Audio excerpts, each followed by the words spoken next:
There's two movies post Scream that were directly inspired by the success of Scream, or at least inspired to be made and greenlit and okayed by the studio. And the studios were okay with greenlighting newer slasher films. Without Scream's success, I don't know if these two films get made, at least not at the time that they came out, which is 1998 and 2001. These two films were directed by Jamie Blanks. Jamie Blanks unfortunately passed away over the weekend at the age of 54. We lost Chuck Norris on Friday. We lost Jamie Blanks, I think a few days before that. And then Nicholas Brandon from Buffy, unfortunately. He'd been in some films as well. Lost all three of them. Or at least found out that we lost all three of them on Friday, and total bummer. But it got me thinking. I was like, oh wow, he really did do two of the best post Scream slashers that came out directly on the heels of Scream and the Scream, sequels. And these two movies, we'll talk about the first one, and it's urban legend. I'm sure anybody who is a horror fan, if you've not seen this movie, you've at least heard of it. So this one came out in 1998.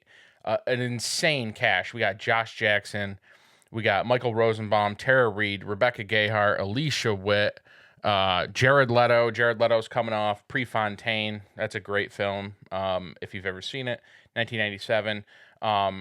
Robert Englund plays a professor in this. We get that. Obviously, the name of the movie kind of gives it away. Urban legend. We get a serial killer that's going around killing people in urban legend lore style.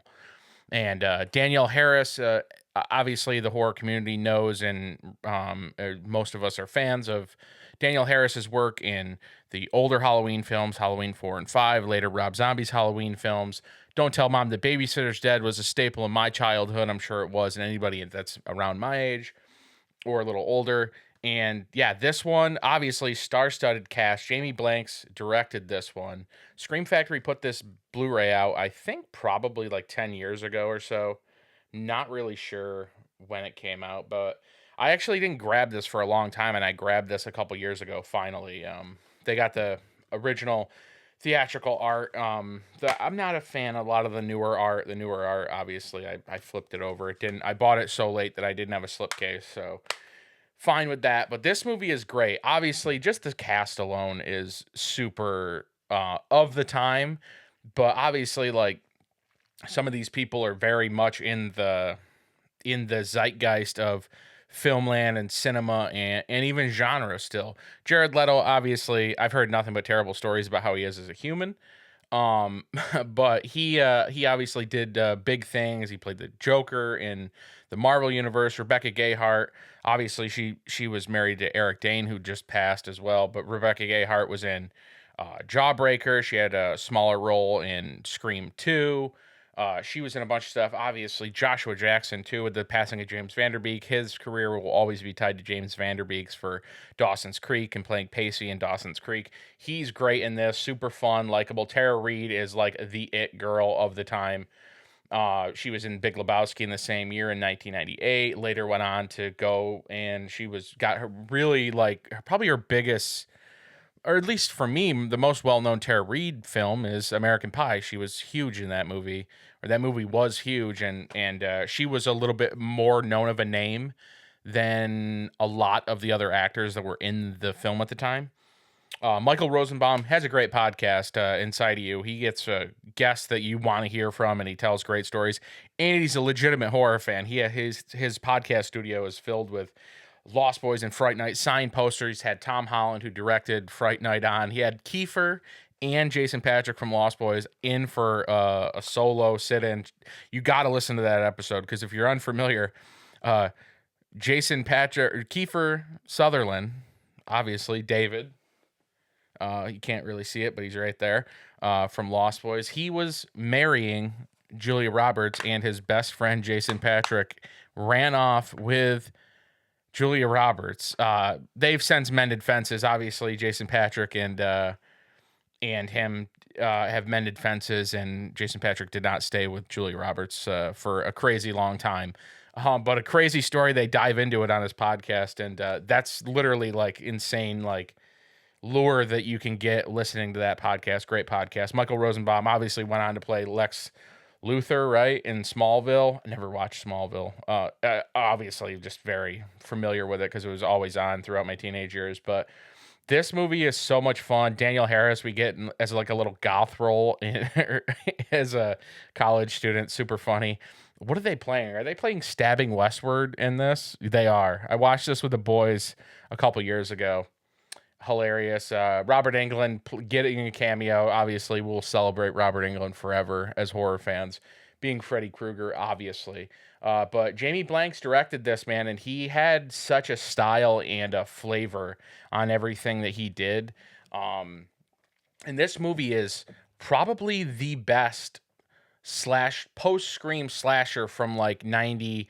This came out in 98, but post Scream. So you'll say Scream came out December 96. We'll say 97 to like 2001. This is probably the best late 90s, early 2000s slasher as far as entertainment value. I feel like this one is high up there for me. I was a super fan. I remember when this came out on video to rent, and I rented this video from Video King, and which was a local store, a local video chain. And I remember watching it, and I remember immediately recognizing Robert Englund. I was a huge horror fan back then as a child. Obviously, that's continued on. You see the channel, you've heard the podcast. Hopefully, if you haven't, search Heart Guide Media Site and Sound Podcast. We've been doing that for about 9 years, so you can check that out too. We've covered a lot of this. But this one is probably my favorite. If you have not seen it, you can go pick it up for pennies on the dollar almost. It's probably like 10 to 15 bucks on eBay. Probably a deal on Amazon. I know Groove has all the Scream Factory stuff on their website, groove.com. They always have sales. So check that out. Great Jamie Blanks film. Amazing. Another one he did was filmed in 2000, comes out in February of 2001. And it's really fun to be able to watch films that are holiday based. And when you talk about Valentine's Day, you only really get what? Valentine or My Bloody Valentine, '09, the remake, and like Lover's Lane, if you're even familiar with that one. But this one is a staple watch for me every year. Directed by Jamie Blanks, comes out in 2001. Valentine, another Scream Factory Blu-ray here, collector's edition. Obviously, I actually like this alternative cover art that they had. They commissioned newer artists to come up with new artwork for the slipcover, and then of course inside you get the option to display that or the OG artwork, and that's what I got here because I love this. And another one, I remember watching it on probably HBO or Showtime. If it came out in 2001, it probably debuted on HBO, Cinemax, Showtime in like later 2001. So I definitely remember doing that. I don't remember renting this. I think I saw it probably on one of the premiere video channels that we had.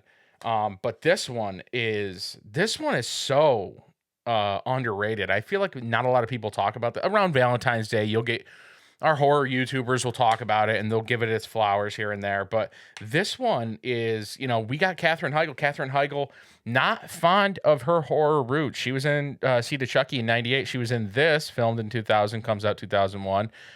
Denise Richards, who looks like Rebecca Gayheart a little bit. I remember being younger and always getting Denise Richards and Rebecca Gayheart confused. Maybe I'm completely wrong. You could tell me whether or not you don't think they look alike. I thought as a younger man, I thought they looked a little similar and I would often confuse them. But David Boreanaz in here.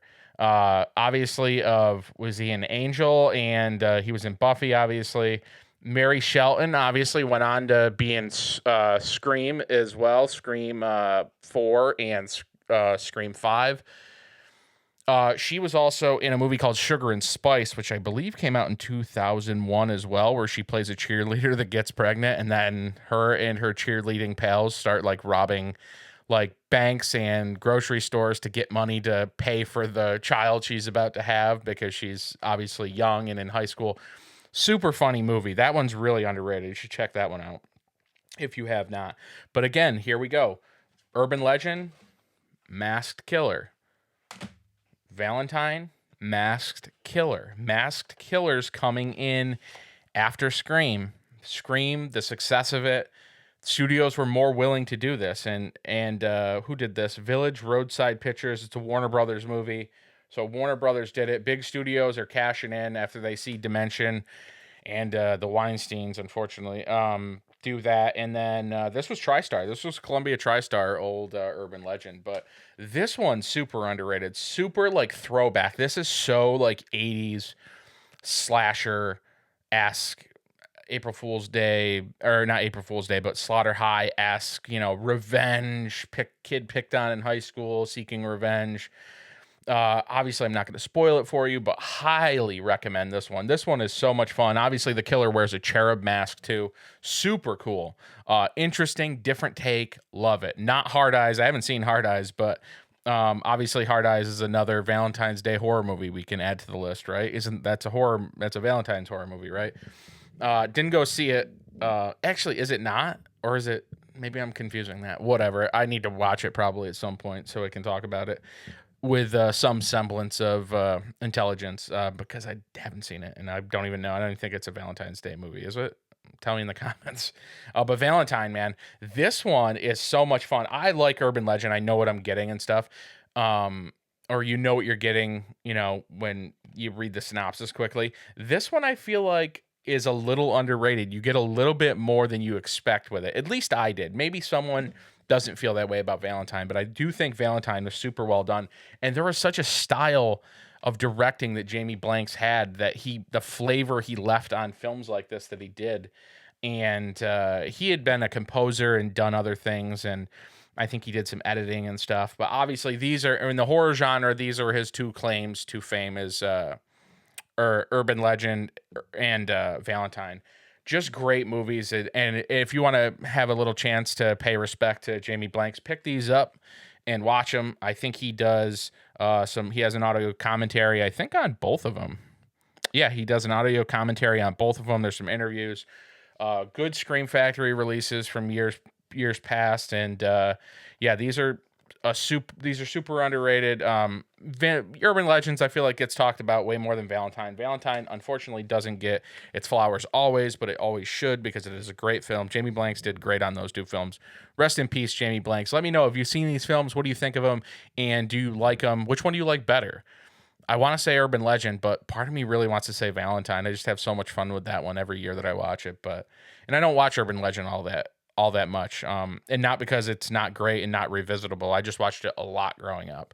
And Valentine, I only watched like once or twice and then bought it. And then I was like, oh yeah, this is great.